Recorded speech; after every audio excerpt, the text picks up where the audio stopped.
لیکن اسلام نے یتیم اس کو کہا ہے کہ جو یعنی انسان کو ایسے بچے کو یتیم کہا جاتا ہے. کھانا کھلانا ہے تو ایسے یتیم کو کھانا کھلانا ہوگا جس کے والد کا انتقال ہوا ہو. یا یوں کہا جائے کہ ایک ایسی فرد ہے کہ اب اس کے پاس اپنا کوئی ذریعہ معاش نہیں رہ گیا. ہو سکتا ہے باپ چھوڑ کے گیا ہو، ہو سکتا ہے باپ چھوڑ کے گیا ہو. مثال کے طور پہ ایک بڑے زمیندار صاحب ہیں، 50 بیگھہ زمین ہے، لیکن جسے انگریزی میں لیکوڈ کیش کہتے ہیں، وہ پیسہ جو نوٹ کی شکل میں ہے وہ نہیں ہے. ابا کر کے 50 بیگھہ زمین ہے، بچے کو ملی ہے، اکلوتا بچہ ہے. اب یہ بتائیے کہ یہ بچہ کب جائے گا، اپنی زمین بیچے گا، پیسہ لے کے آئے گا اور کھائے گا. آپ کو کوٹ کچہری تو الحمدللہ معلوم ہے، خدا نہ کرے کہ کسی کو جانا پڑے، لیکن سننے میں تو جو ہے وہ معلوم چلی جاتا ہے. کہیں نہ کہیں آدمی کسی نہ کسی طریقے سے پھنس ہی جاتا ہے تو اسے اندازہ ہے کہ کوٹ کچہری کیا ہوتی ہے. تو ایسا بچہ یتیم ہے، یہ نہیں کہا جا سکتا ان کے پاس تو 50 بیگھہ زمین ہے، ان کو کھانے کی کیا ضرورت. اگر اس انسان کے پاس نہیں ہے اور یہ وقت نہیں ہے تو پھر ہماری ذمہ داری ہے کہ اسے کھلائیں. ہم یہ نہیں کہہ سکتے ہیں کہ بڑے چودھری صاحب ہیں، بڑے زمیندار صاحب ہیں، لہٰذا ان کو کچھ دینے کی ضرورت نہیں ہے. یہ دیکھنا ہوگا کہ یہ انسان ہے کیسا. یہ معلوم کیسے چلے گا؟ یہ معلوم تب چلے گا جب آمد وصول ہوگی، جب ایک دوسرے کے یہاں آنا جانا ہوگا، جب ایک دوسرے کو پہچانیں گے، ایک دوسرے کے حال سے آشنا رہیں گے. عیب نکالنے کے لیے نہیں بلکہ ان کے حالات سے آشنا ہونے کے لیے. مجھ سے جو بن پڑے گا، میرے پاس مال ہے، میں مال کے ذریعے سے میں تمہاری مدد کروں گا. مال نہیں ہے، میں تمہارے ساتھ بیٹھ کے تمہارا درد جو ہے وہ بانٹوں گا. ایک 10 منٹ، ایک آدھا گھنٹہ تو ہے میرے پاس. دنیا کے تمام چوروں کو چھوڑ کے، سوشل میڈیا کی ریل کو چھوڑ کے، فلاں کو چھوڑ کے آدھا گھنٹہ نکالا جا سکتا ہے. آپ کو کچھ نہیں دینا، وہ آدھا گھنٹہ آپ اس کے ساتھ بیٹھ کے درد دل کر دیجیے، اس کے دل کو سکون مل جائے گا. یہ بھی تو نہیں کرتے. ہمیں کم سے کم یہ کرنا چاہیے، اگر کر سکتے ہیں تو کھانا کھلانا چاہیے. تیسری فرق، جس کو کھانا کھلانا ہے، کس کو کھانا کھلانا ہے؟ اسیر. اسیر وہ ہے کہ جسے جنگ میں ہرا دیا گیا اور گرفتار کر لیا گیا، ایسے انسان کو اسیر کہا جاتا ہے. اب یہ جو سورہ نازل ہوئی ہے، سورہ انسان، سورہ الحقاف، یہ سورہ جو نازل ہوئی ہے، یہ سورہ نازل ہوئی ہے مدینے میں. سورہ نازل ہوئی مدینے میں، پیغمبر کی زندگی میں. کیا پیغمبر کی زندگی میں کسی بھی مسلمان کے ساتھ جنگ ہوئی تھی؟ پیغمبر کی زندگی میں کسی مسلمان کے ساتھ جنگ نہیں ہوئی تھی. اس کا مطلب کیا ہے؟ اس کا مطلب یہ ہے کہ یہ جو اسیر ہے یہ مسلمان نہیں ہے. یہ اسیر جو ہے یہ مسلمان نہیں، یہ غیر مسلمان ہے. یہ کفار و مشرکین میں سے جس کے بارے میں یہ معلوم ہے کہ اگر چھوڑ دیا جائے گا تو بعید نہیں ہے کہ جا کے پیغمبر کو بات کرے. جنگ کرنے کے لیے آیا تھا، وہاں گرفتار ہوا. ایسا نہیں کہ کہیں گھوم رہا تھا، جس کا نام جو ہے کسی نہ کسی کو گرفتار کرنا تھا، اس کو پکڑ لیا، دیکھا مسلمان اندر کر دو. یہ ایسا تو نہیں ہے. پیغمبر کے زمانے میں جو جنگ ہوئی ہے، چاہے جنگ احد ہو، چاہے جنگ خیبر ہو، جتنی بھی ہو، یہ سب کفار کے ساتھ جنگ ہوئی ہے. ان کو گرفتار کیا گیا ہے. ایسی فرد آئے اور آنے کے بعد سوال کرے تو میری ذمہ داری ہے، عنوان پیغمبر کے چاہنے والے، اہل بیت کے چاہنے والے، اگر وہ آپ کے دروازے پہ آ گیا ہے تو آپ کو اسے کھانا دینا ہے. آپ کو اسے کھانا دینا ہے. یہ سورہ جو ہے وہ اسی ماہ ذی الحجہ میں نازل ہوئی. 25 ذی الحجہ کو یہ سورہ جو ہے وہ نازل ہوئی ہے. اس کا جو شان نزول ہے، کیوں نازل ہوئی ہے، کسی حد تک آپ لوگ آشنا ہے. خلاصتاً بیان کروں گا کہ امام حسن اور امام حسین علیہ السلام مریض ہیں.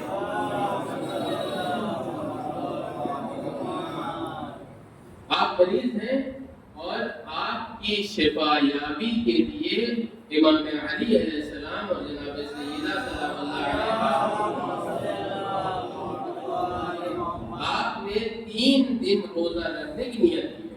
یہ نذر کی ہے کہ میں 3 دن روزہ رکھوں گا تاکہ ہمارے بچے شفا یاب ہو جائیں. شفا یابی کا ایک نسخہ یہ ہے کہ والدین اپنے بچے کے لیے روزہ رکھیں کہ ہم روزہ رہیں گے تاکہ پروردگار میرے بچوں کو جو ہے وہ ٹھیک کر دے, ان کو شفا یاب کر دے.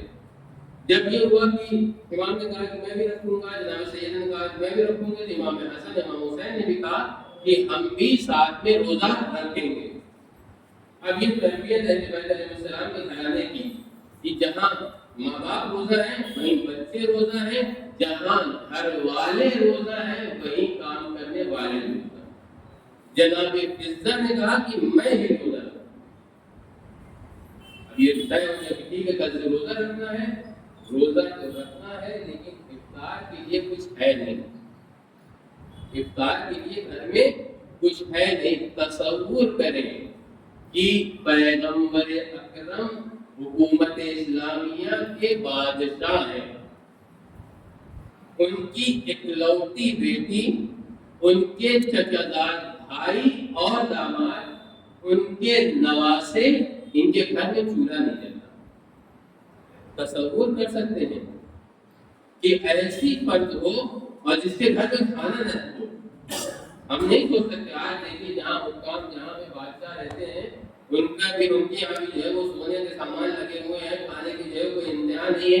جہاں تک دیکھ رہے ہیں وہاں تک جو ہے وہ دسترخوان بچھا ہوا ہے, کھانے سے زیادہ برباد ہو رہا ہے. یہ سب ہے. لیکن اسلام یہ دعوت دے رہا ہے, اسلام یہ بات کہہ رہا ہے کہ دیکھو اگر پیغمبر بھی ہیں تو ان کی ایک حد ہے. ان کے پاس یہ اختیار نہیں ہے کہ چیزوں کو ضائع کریں. نہ پیغمبر یہ کرتے ہیں. پیغمبر سے کوئی یہ سوچے کہ پیغمبر ضائع کر رہے ہو, بہت بڑی چیز ہے. محال ہے کہ پیغمبر ایسا کوئی کام کرے. پیغمبر کی ذمہ داری یہ ہے کہ پہلے امت کو کھلا دے تب کھائیں. جس طریقے سے گھر میں والدین ہوتے ہیں کہ پہلے بچے کھا لیں پھر جو بچے کا ہم کھا لیں. بہترین کھانا آیا ہے لیکن کھانا کم آیا ہے. میں ان لوگوں کی بات نہیں کر رہا ہوں جن کا کھانا نہیں ہے, جن کا کھانا ہوتا ہے, پسندیدہ کھانا بازار سے منگایا گیا ہے, لیکن اتفاق ایسا ہوا کہ ہم نے سوچا تھا اتنا آئے گا, آیا اتنا تھا. اب اس میں جو ہے وہ سب کو مینیج کرنا ہے. تو والدین کہتے ہیں کہ اچھا ٹھیک ہے تم لوگ کھا لو, ہم بعد میں کھا لیں گے, یا تو ہم تو کھاتے ہی رہتے ہیں, کوئی مسئلہ نہیں ہے, یا الگ الگ طریقے سے بہانہ بنانا ہمیں تو یہ نقصان کرتا ہے, ہمیں تو ایسے ہوتا ہے. یہ والدین کی صفت ہے.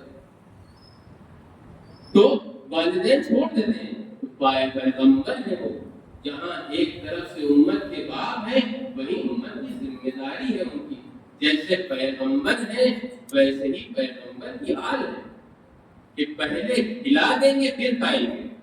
بہرحال اسی طریقے سے 3 کلو گیم جو ہے وہ انتظام کیا گیا کہ اب اس سے جو ہے وہ کھانا بنے گا. 1 کلو جو ہے وہ پیسا گیا, اس کا جو ہے وہ آٹا بنا, آٹا بننے کے بعد روٹی بنی, 5 روٹی بنی ہے, ان سب میں تقسیم ہو گئی. جیسے ہی امام علی علیہ السلام مسجد سے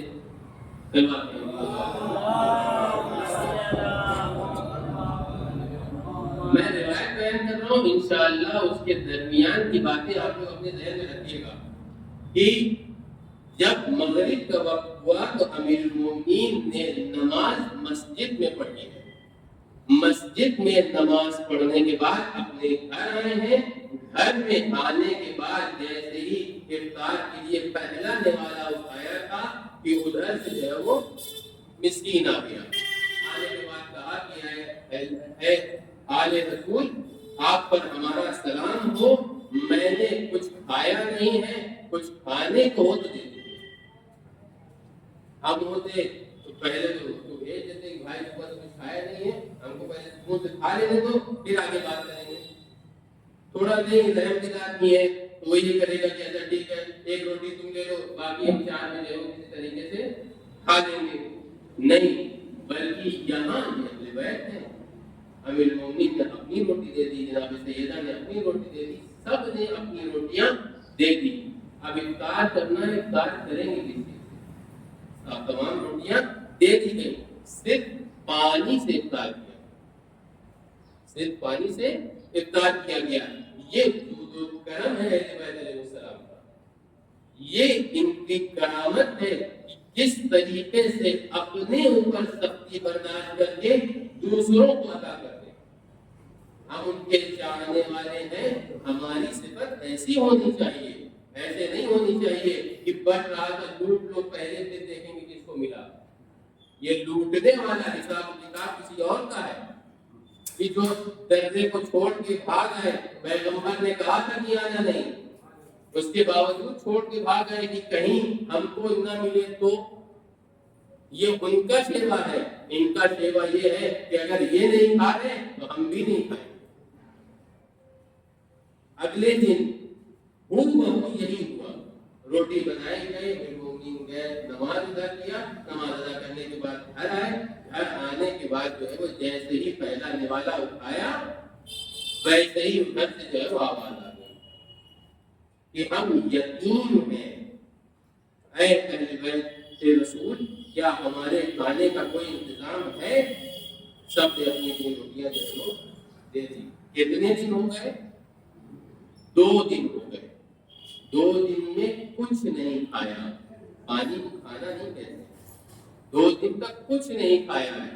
تیسرا دن آیا، وہ بہو اسی طریقے سے روٹیاں تیار کی گئی، مغرب کے لیے نماز کے لیے گئے، نماز ادا کیا، گھر آئے، آنے کے بعد جیسے ہی نوالا اٹھایا ویسے ہی جو ہے وہ اسیر آ کے یہ کہتا ہے کہ تم نے ہمیں تو اسیر کر لیا، کیا ہمارے کھانے کا کچھ انتظام کیا ہے؟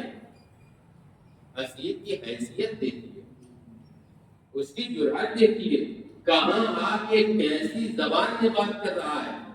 ہمارے یہاں آ کے کہتا تو 2 ڈنڈا الگ مارتے، بھگا دیتے کہ تمہاری اوقات کیا ہے، تم ہمارے اسیر ہو، تم کو باندھ کے لائے ہیں، تمہیں چاہے تو زندہ رکھیں، چاہے تو قتل کر دیں، تم آ کے ہم سے کہہ رہے ہو کہ گرفتار کر لیے، کھانے کو کچھ ہے؟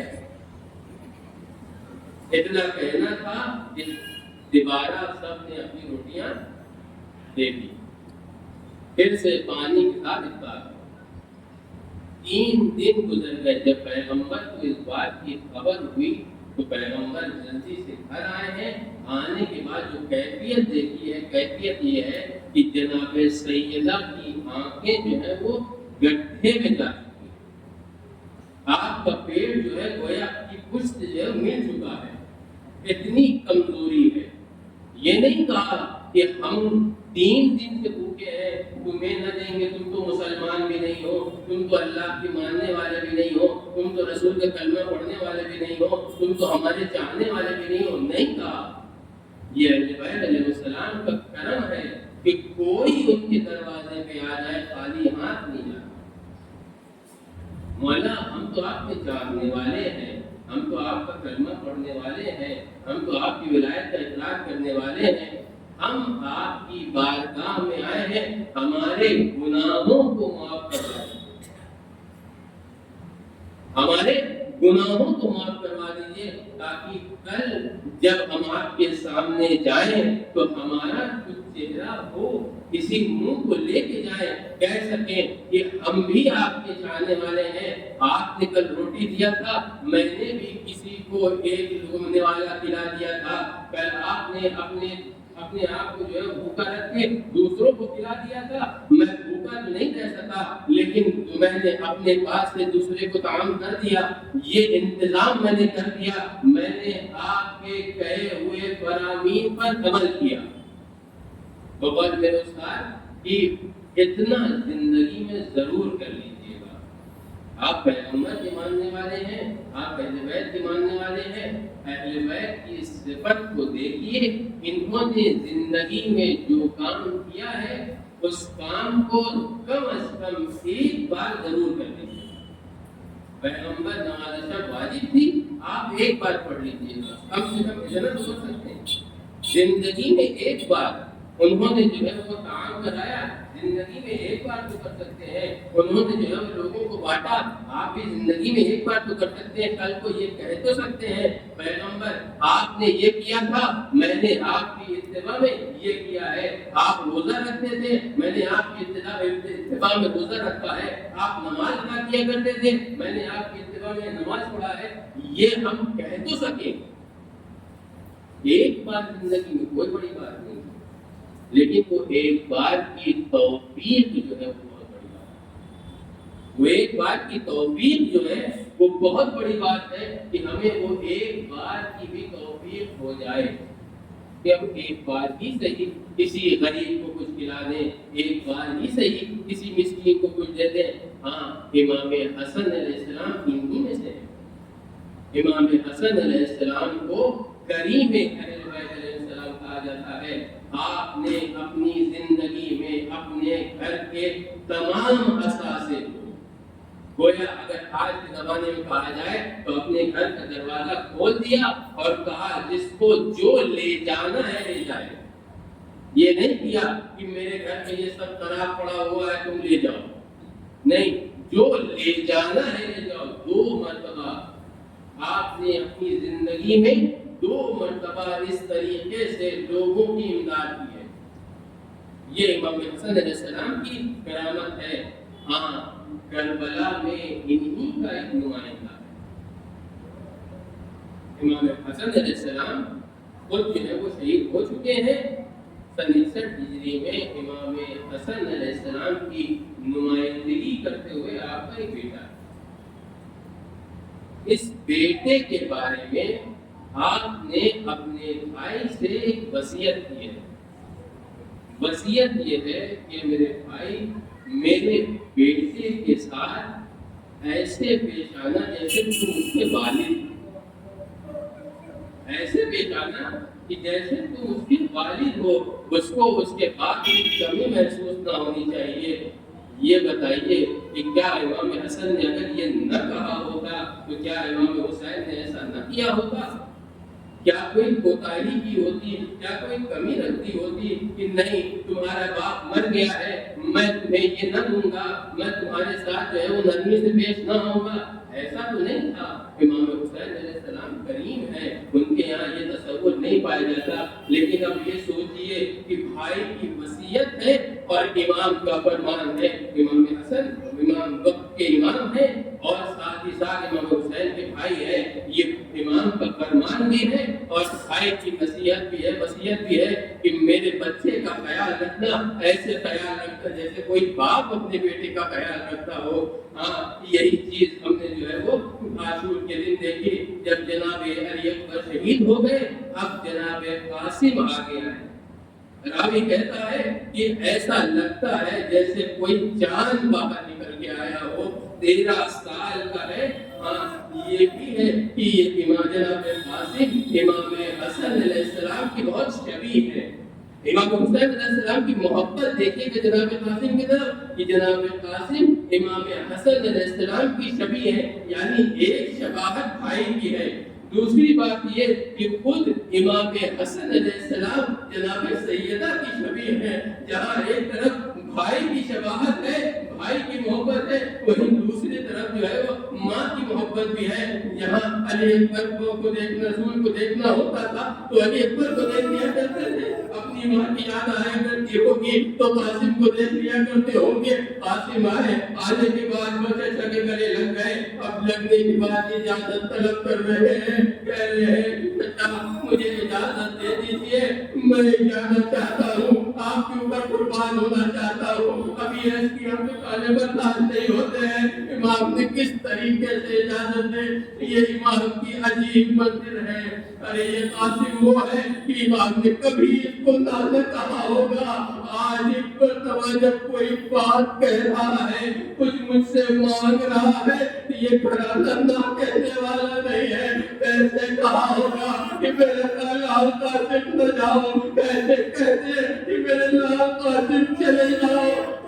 ایک مرتبہ بچے نے سر کو کم کیا, ہاتھوں کو لیا، بوسہ دینا شروع کیا، بوسہ دیتے دیتے جب اجازت نہ ملی تو قدموں میں گر گئے، پیروں کا بوسہ دینے لگے۔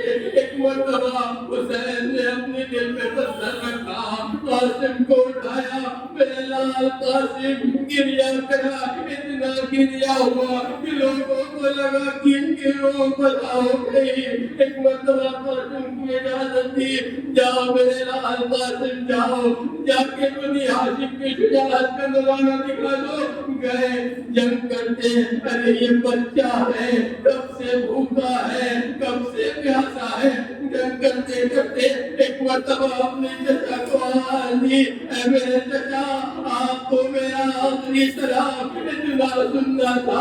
امام حسین علیہ السلام پتھر کی طرف آگے بڑھے، آگے بڑھتا تھا، ادھر کے گھوڑے ادھر کے گھوڑے ادھر، بیچ میں حسن کا لال، اس کا لاشا پامال ہو گیا۔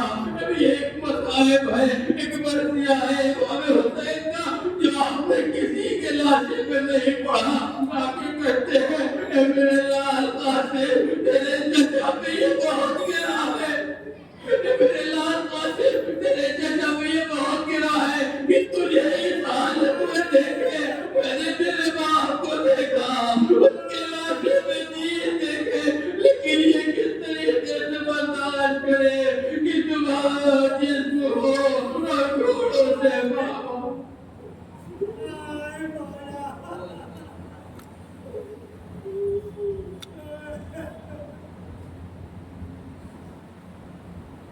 وسيعلم الذين ظلموا أي منقلب ينقلبون إنا لله وإنا إليه راجعون إلى خيبة الزهراء وأبيها وبعلها وبنيها وسلموا پروردگار تجھے واسطہ محمد و آل محمد کا ہمارے ان مختصر سی عبادات کو شرف قبولیت میں، پروردگار تجھے واسطہ محمد و آل محمد کا ہمارے ان اشکوں کو ہمارے جناب سیدہ میں جگہ عنایت فرما۔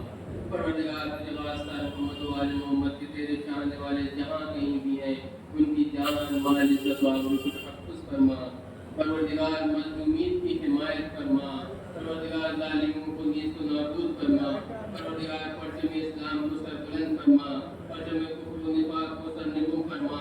پروردگار جو مظلوم ہیں، جن کو جو مریض ہیں، ان کو شفا کامل و عاجل عنایت فرما۔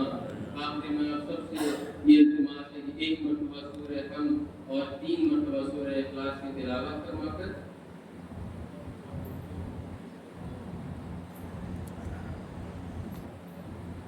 امیر حسین ابن محمد اسلام کی رکوع ارشاد فرما۔ بسم اللہ الرحمن الرحیم۔ یہ کریں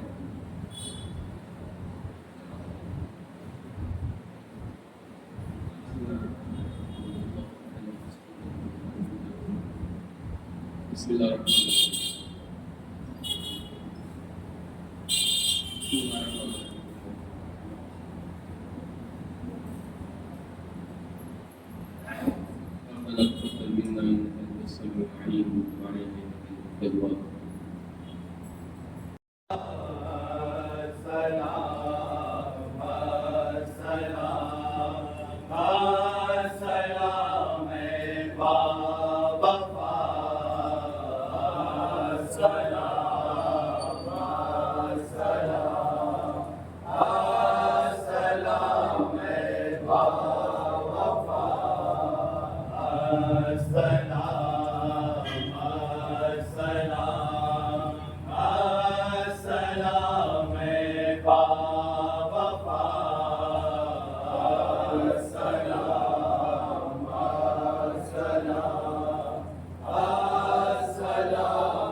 غریب غریبوں کا تم ہی ہو آسرا، ہم غریبوں کا تم ہی ہو آسرا، ظلم کا نربا ہے ہر سو، کس کو دے اب ہم صدا،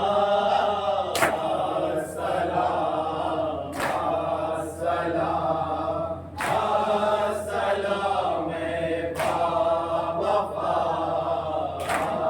سلام سلام سلام باوفا، کس طرف اٹھتی ہے نظریں ہے دعا، کس طرف اٹھتی ہے نظریں ہے دعا، کس طرف اٹھتی ہے نظریں ہے دعا، کس طرف اٹھتی ہے نظریں ہے دعا، ایسے عالم میں تمہیں ڈھونڈے کا، ایسے عالم میں تمہیں ڈھونڈے کا، غیب سے امداد کو آؤ میری اے باوفا، سلام سلام سلام باوفا،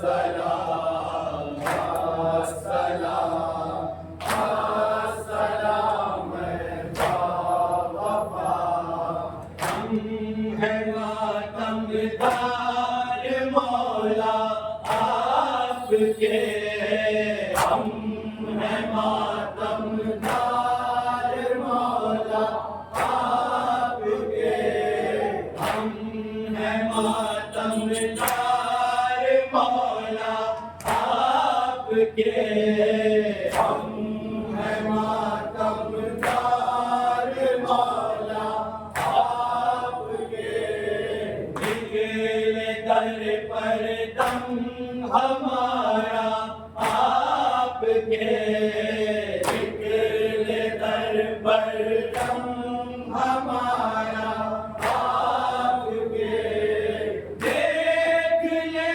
آنکھوں سے اپنی جاتے جاتے کربلا، سلام سلام سلام باوفا،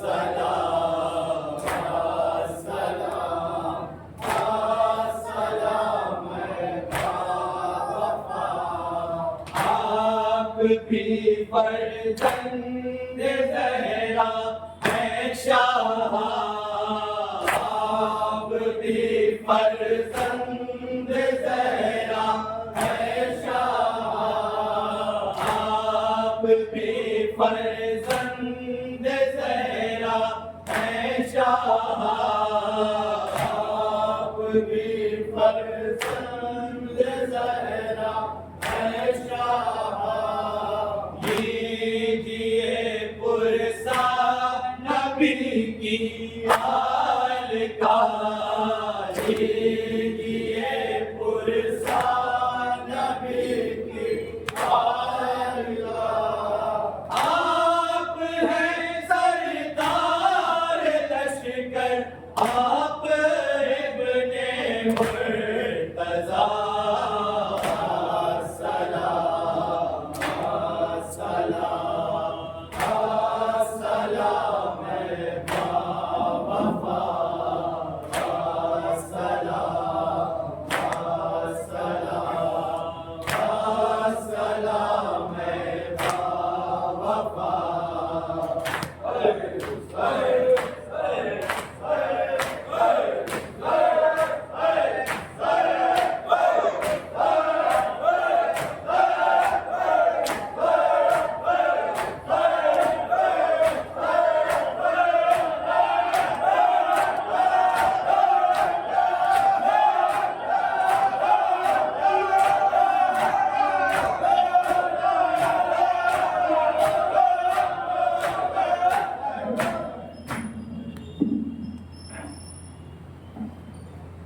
السلام عليك يا عبد الله، السلام عليك يا رسول الله، السلام عليك وعلى جدك وأبيك، السلام عليك وعلى أمك وأخيك، السلام عليكم ورحمة الله وبركاته.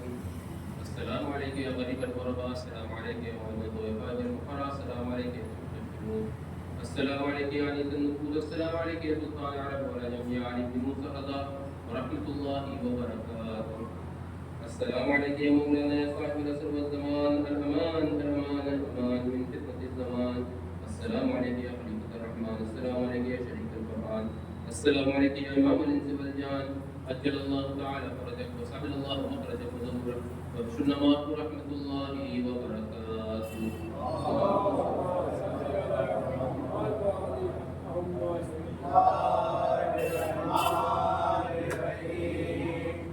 اللهم كل وليك الحجة بن الحسن صلواتك عليه وعلى آله في هذه الساعة وفي كل ساعة وليا وحافظا وقائدا وناصرا ودليلا وعينا